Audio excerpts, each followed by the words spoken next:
Welcome back, everybody, to our summer interview series with leading experts in the field of Alzheimer's and dementia-related research. Today, I'm extremely privileged to welcome Dr. Alan Power for an interview with us today. Dr. Power, the floor is yours. Feel free to introduce yourself. Okay. Thanks, everybody. I am actually based here in Rochester, New York. I come up to Waterloo about once a month and work part-time with the Research Institute for Aging. I am a geriatrician by training. I'm actually not a researcher per se, but I have developed ways of supporting people living with dementia based on my practice and my readings over the years. And so I do a lot of work with education of people that provide hands-on support and care. Very, very cool. And so what brings you to Waterloo specifically on that monthly basis? Well, the Research Institute for Aging was dually created by the University of Waterloo and also Schlegel Villages, which is a corporation that owns 19 retirement and long-term care communities around Southern Ontario. And I began doing consulting and teaching for Schlegel Villages, back now 12 years ago. 2011 was my first time up there. And I've been up there on and off. And then in 2016, they began having me come up regularly to do some consulting and then offered me a position at the RIA in 2017. So I've been there now for 6 years.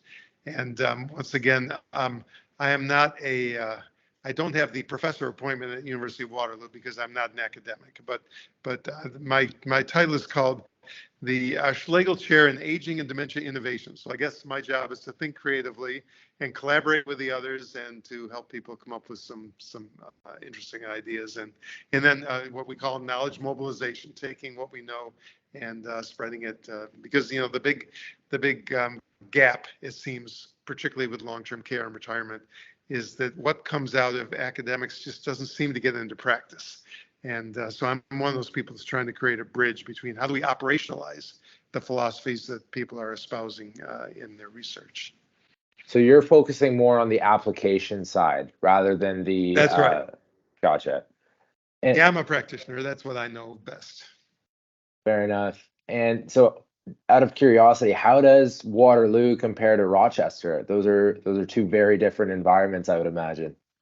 It's not all that different. I mean, I'd say Kitchener-Waterloo and Rochester are fairly similar populations and fairly similar, and they have a lot of light industry. They both have companies that have kind of gone by the wayside. Waterloo had BlackBerry and Rochester had Kodak, which has kind of imploded and is much smaller than it used to be. And we both have good university systems and so there are certainly similarities. We get lots of snow here. A little colder up there, a little more snow down here, but it's all the same in the wintertime, pretty much. I'm used to driving the roads. Yeah, we don't have a major metropolis near us the way you have Toronto, though. I mean, Toronto's actually closer to Rochester than New York City, so we don't have any really big cities here. Yeah, fair enough. New York's a pretty big state, so yeah, it is. Fair enough. So on the note of your sort of work, what inspired you to get into medicine as a geriatrician? And then once you became a geriatrician, what inspired you to sort of take that a step further and provide sort of these guidelines or these bridges from sort of academia to practice? Yeah, my career's been a series of accidents, I guess I would say, over the years, and I guess my advice, to students on the call is to be open to possibilities because you never know where different things will lead you. And I thought I had a career path defined when I started out. I was in private practice for 7 years as a GP, and that was how I thought I was going to spend my career. And about 7 years in, when I was very busy, but a little too busy, not seeing my kids, not engaging with some of my other interests. I saw an ad to work in a large long-term care home. They had a full-time medical staff, and never would have thought of that before. But everybody was sitting in the doctor's lounge complaining about their work, and this thing was on the bulletin board. And initially, I have to be honest, it was a lot of it was sort of a lifestyle move. There was more control over on-call hours and paid vacation time and educational leave and things I didn't have time for as a busy practitioner. And so I thought I would give it a try. And I think my colleagues thought I was a little bit crazy, or maybe I had a drug problem or something if I was going to leave a successful practice and go work in long-term care. But it really was very satisfying. I really came to enjoy geriatrics. I became board certified in that field. And I did that for many years. And then after about 7 years of that, I discovered what we call the culture change field, the field to transform long-term care communities into more enlivening places to live and work, and less of an institution and a strict hospital model. And I discovered that through the Eden Alternative and the Pioneer Network, both of which grew up in the U.S., as well as the Greenhouse Project, which was an offshoot that came out a few years later. And that really changed my ideas about what long-term care should be, how people should live when they require some congregate care environments. And at the same time, I had been caring for a lot of people living with different forms of dementia and seeing a lot of antipsychotic drug use, which I was never happy with. And I was always pushing back against that and trying to find other solutions that didn't involve sedating people. I was never convinced the drugs were really doing what people thought they would do. And it became a bit of a conflict, because people would call me with their issues and they want a drug, and I wouldn't give them a drug, I was having trouble saying exactly what it was. Hard to put into words exactly why I wanted to do something different, or exactly how to do it differently. And so I got to the point where I wrote a paper that I actually sent to JAGS, the big geriatric journal, about how you could use some of these culture change principles to re-examine how you care for people with dementia and unmedicate them. And they liked the paper a lot, but it was long and it was not based on any primary research I'd done. And so they didn't publish it. So I took it to one of my big gurus at the university in geriatrics, and I said, "What do you think I should do with this?"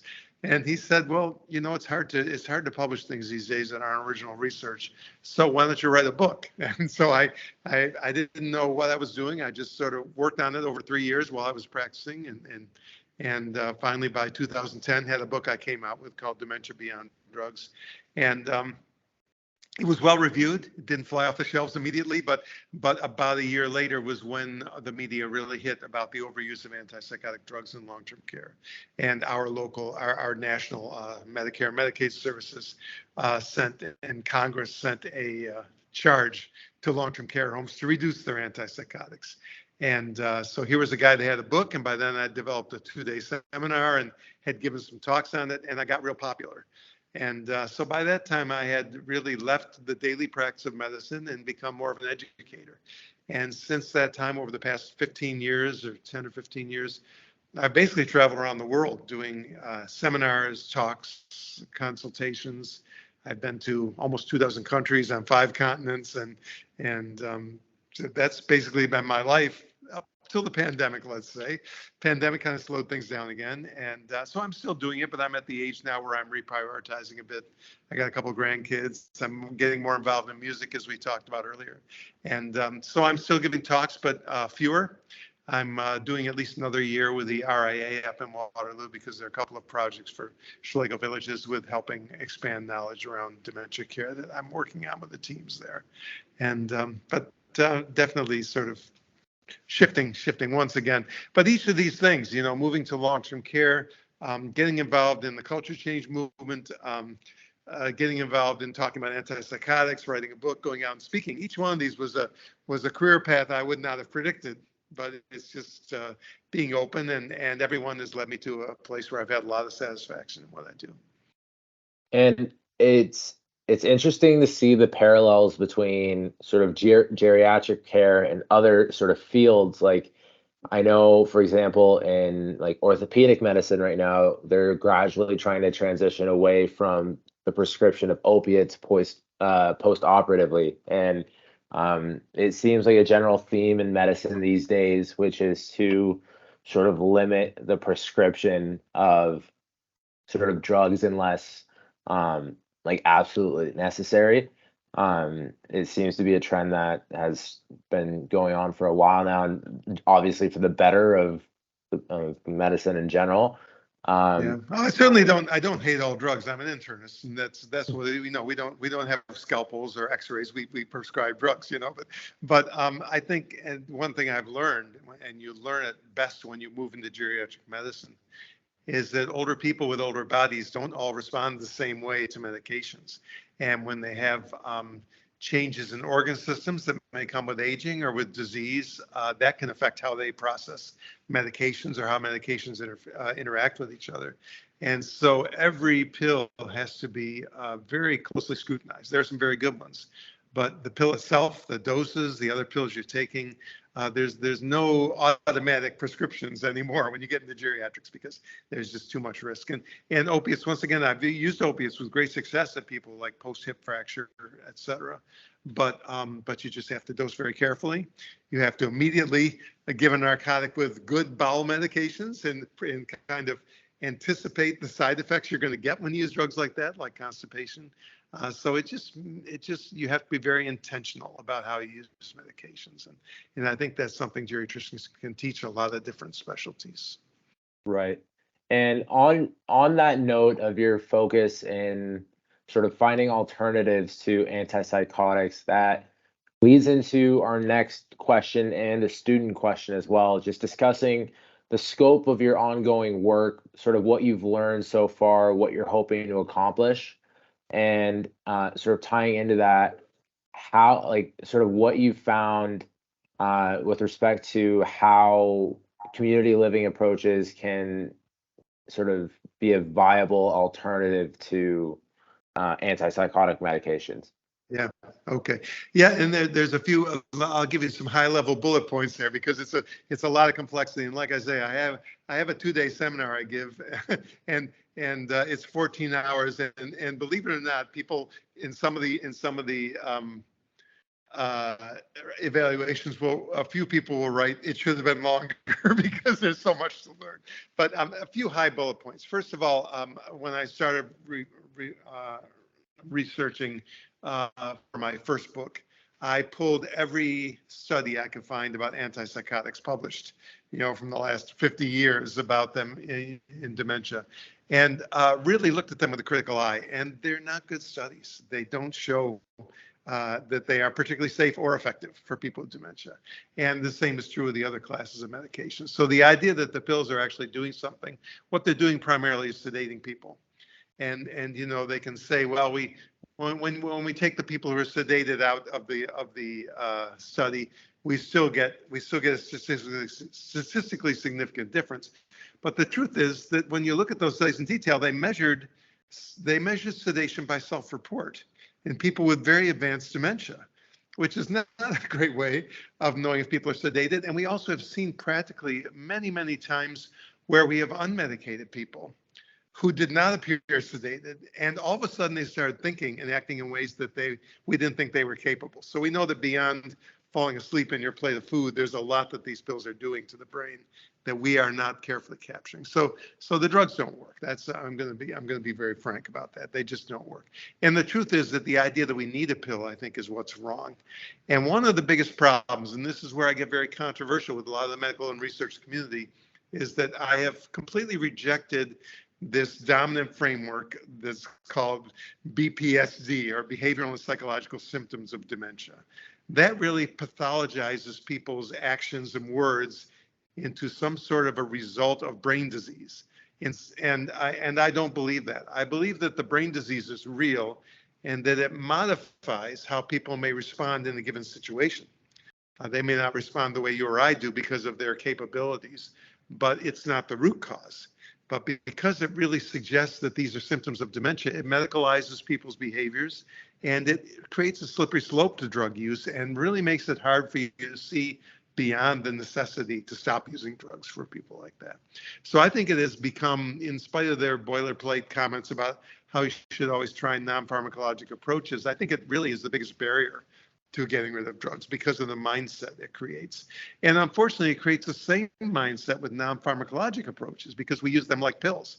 We wait till someone gets upset and then we use an intervention, which is reactive. It doesn't necessarily understand the person's root causes. It just tries to calm them for the moment. I mean, that's all a pill does. And then it wears off. And the next day you're doing it again. So it doesn't matter whether it's an antipsychotic or a hand massage or listening to music. If you're just using it in a reactionary way like that, you're not helping people.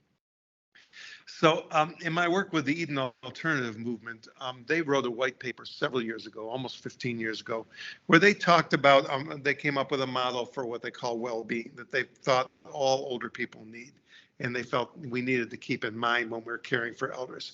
And there are many good well-being models out there, and you can use any of them, but I latched onto this one because of my involvement with the organization. And they have what they call 7 domains of well-being. And those domains are identity, connectedness, security, autonomy, meaning, growth, and joy. And their contention is that all human beings need those, regardless of age, nationality, ethnicity, faith tradition, whether you have a diagnosis of anything or no diagnoses, wherever you live. And so when I grabbed that, I mentioned it briefly in my first book, but when it was time to write a second book and I was trying to figure out what to write about, I decided to take that framework and just look at dementia through the lens of those 7 domains of well-being, how they're challenged by dementia, how they're challenged by our care practices, and how we can use some transformative approaches to restore those for people. And I thought it would be a little addendum to my first book, but it turned out to be quite a bit longer. It's called Dementia Beyond Disease, and it's really been the framework for my work for the past decade now, because I've discovered that these are life-giving human needs that are not identified in geriatric care, because we think about care of the body, and we might think about triggers for people with dementia, but we don't really look more holistically at, is this person experiencing well-being? And so what I have developed is a method of looking at people's distress beyond just the medical. And beyond just the simple things like, are they too cold? Are they hungry? Are they thirsty? Those kinds of things, and saying, how are those 7 domains of well-being doing? How much autonomy does this person have in their life now? How much security? How much of a sense of meaning do they have? And finding where those deficits are. And then instead of just reacting to the stress in the moment, working proactively throughout the day to restore whatever domains of well-being are lacking. And what I've found is I've had much more success in not only reducing, but even eliminating distress in people, because you get to the root causes, which often are in that well-being that people don't recognize. And this can be in any living environment. It's not just long-term care. And so then when you do that, you really can successfully stop antipsychotics, because you've gotten to the root cause instead of just covering it up with a little bit of sedation. And I've worked with some people that have found success that they've never found with any other approach before. And probably the biggest widespread success is a colleague of mine in the state of Arkansas, Dr. Angela Norman, who took this approach and began working with it a couple of years after my book came out. And she started with small pilots, but has gradually expanded them. And for the past 6 or 7 years, has been working with a cohort of 92 long-term care homes in Arkansas. That represents 41% of all the long-term care homes in the state. And they have basically reduced the antipsychotics. Now, the national average is 14%. It's in Canada, it's a bit higher than that, I believe. They have reduced the percentage of people on antipsychotics to 6%, and that's a 6% average, 6.5% across 92 care homes, and nobody has created that kind of widespread results with any kind of approach in the past. And that remains stable through the pandemic, which most people did not accomplish in various places. And Arkansas, in their ranking for antipsychotic use, dropped from I believe 49th in the nation they're down around 11th or something like that. So they have made a huge improvement in how they performed there. And even though it's not all that, it's 40% of the homes. So that's a big part of the improvement they had. They also, a lot of people have in what they call in Ontario Form 1 transfers, where people are transferred to acute geri psych facilities or hospitals because of behavioral distress. And they were also able to reduce those transfers by 75% with this approach. So I've seen some great results. Now, as far as the last part of your question, how do we bring this to care homes? How do we translate the research? There really are 3 aspects. Number one, the education to change the mindset and to give the skills to the workers to understand dementia differently. Secondly is the operational part, because if you work in a system that still has you working to the old way of thinking, you'll never change. And so if you're going to tell people, for example, that they need to be consistently assigned, then you have to come up with staffing models that do that. If you're going to tell people they need to take time in the morning so the person can be familiar with them and participate in their care, then you can't tell them they have to get 8 people up before the breakfast trays arrive at 7:30. You've got to change your systems. You got to change the way meals are delivered. So there's a big operational component to this that is beyond just education. And then on top of that, there's physical design too, because when people live in a crowded place, that's no good for anybody, and it's going to distress people. And so you have to think about what's the physical design and what are the triggers in my environment that may be causing distress or maybe reducing well-being as well. So there's a lot to it, and that's just sort of a 5-minute overview, but there are many parts to that. Communication is a huge part. Just teaching people really good skills for communication, understanding that they use every single time they interact with people is, to me that and consistent assignment are 70% of the distress we see that could be cured just by doing those two things. Right. And you mentioned treating, sort of like wanting to treat the root cause rather than treating the symptoms. And um, I think that's a huge point just in medicine as a whole as well. Like in sort of my own experience as a varsity athlete, the most effective treatment has always been find the root cause, and then you don't have to worry about things Yeah. continuing to flare up. And I'm sure it's similar in different sort of And being areas of proactive medicine. instead of reactive, prevention. You stretch and you warm up before you go after the sport. You don't just go do it and then treat Right, yourself with ice because you hurt yourself later. And right, that's what we're doing with dementia. We wait till people hurt themselves and we give them an ice pack. That doesn't help anything. right, right. And but from the sounds of it, though, there's promising work being done. You mentioned your colleague in Arkansas, and that sort Yeah. of leads me into my next question, which is what has you sort of most excited about the future of sort of ongoing efforts in Alzheimer's and dementia-related care? It's kind of an up and down experience, I guess. I'm certainly when I have these seminars, when I meet with people, when we share ideas, and it's always encouraging. And most of my satisfaction comes from the face-to-face contact and the individuals or the organizations that have contacted me and told me how these things have helped. It's still hard to move the big dial because the medical, industrial, pharmaceutical complex is huge, and the new drugs that have been approved for Alzheimer's in the U.S. I think are lousy.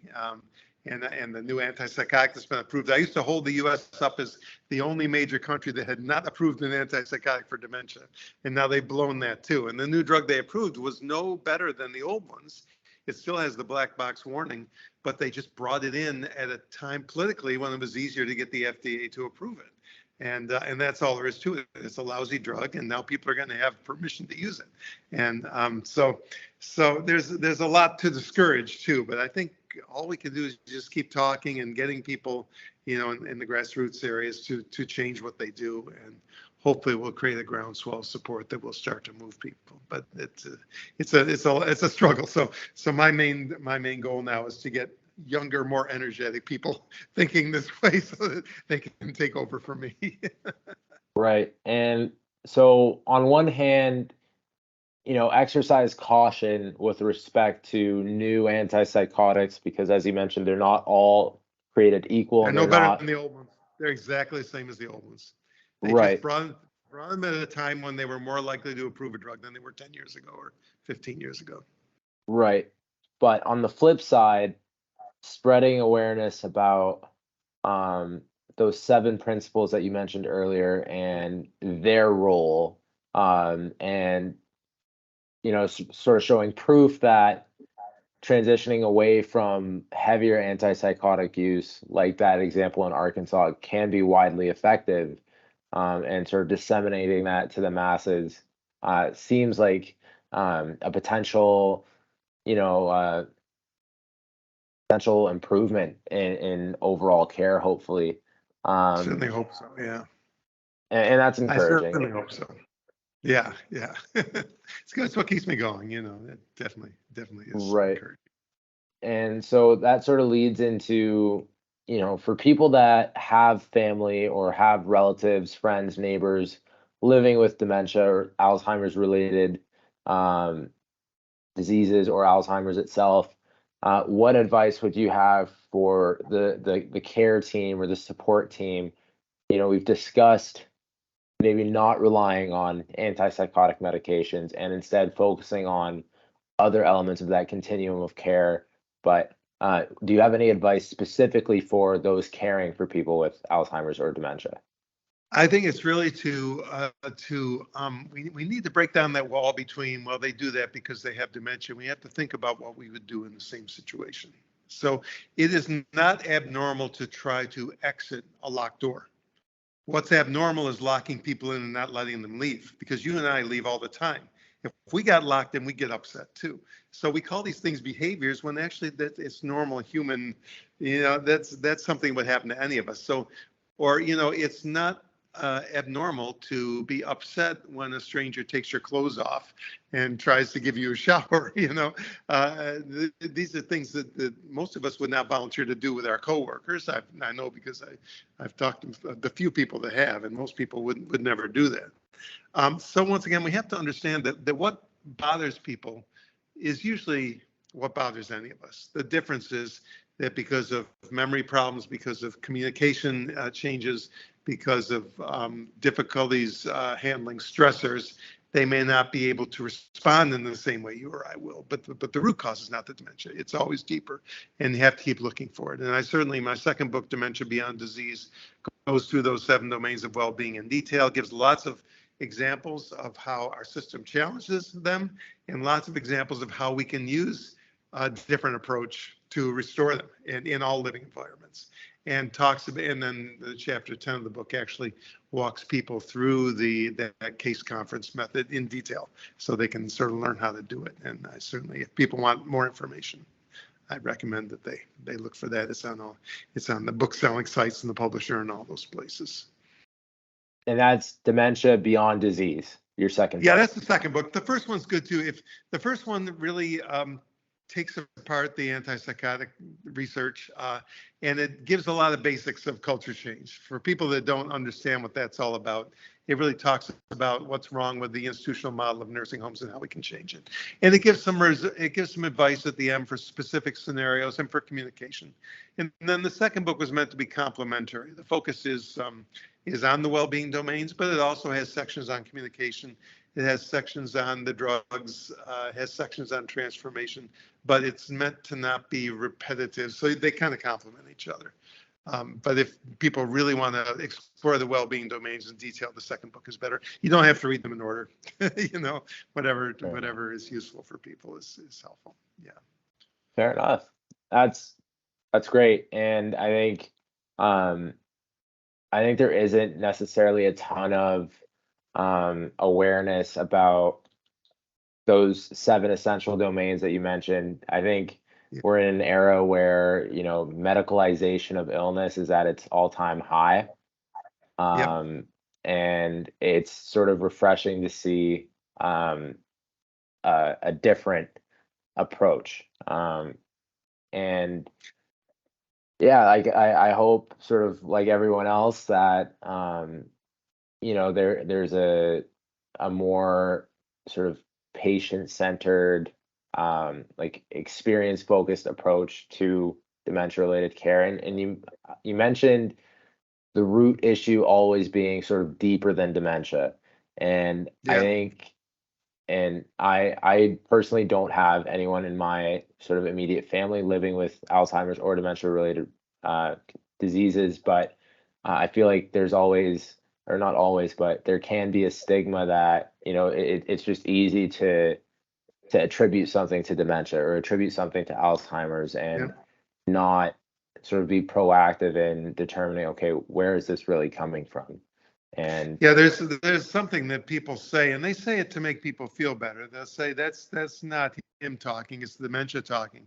But I really reject that. It really is that person talking. They may not be expressing themselves in the way you want them to, but they're letting you know that there's something going on. There's a problem, there's an unmet need. And instead of just saying, oh, that's just the dementia, don't feel bad, I think we need to explore that in a bit more detail. And, there are other good models of well-being out there too. People don't have to use the Eden alternative framework. But the idea, though, is to focus on the well-being and not the dementia. And my friend Barney Nelson, who has Lewy body dementia, refers to it as kerosene on a fire. So dementia is like the kerosene that can make the fire worse, but it didn't cause the fire. And it's just an accelerator. So yeah, it's there, but there's something deeper, and that's what you really need to go after, is what's the cause of the fire. Right. That's a great analogy, and I think that's a really, really good way to put it. Our sort of final question for you comes courtesy of a student interested in your partnership with the Research Institute for Aging, and they ask, do you currently have any opportunities for undergraduate or graduate students to be involved with the RIA and specifically with your ongoing work with the Institute? There are opportunities. I had a practicum student once, several years ago. We designed an environmental guide to help people in long-term care or retirement decide if there were aspects of the physical environment that might be distressing to people with dementia. And that was a really good thing. What I'm doing right now is mostly education, and certainly, certainly open to having people observe, but there's not really a discrete project necessarily, unless a student can think of a way to come up with something to study what I'm doing or something. But the RIA gets a lot of applicants for student projects, and so what people, if they're interested in me or anybody else, what they need to do is start by contacting the RIA and putting an application in, because it's very competitive, and at least before the pandemic it was. I don't know where things stand now, but there was not space for everybody who wanted to do it. So I would definitely have people contact the RIA directly and see what the process is right now for getting a student practicum. And it can be like it was with my student, just a couple of months at the end of the school year, or it could be a semester project. It depends on what the person is and what the project is, I guess. Fair enough. Well, thank you so much for your time today. That was a really insightful Absolutely. conversation, and just seeing the different mindset from someone who used to be a practitioner and now is sort of focusing more on application and bridging that transition from academia and research to practice. Really, really insightful. So thank you so much for your time. Thank you, It's great speaking with you.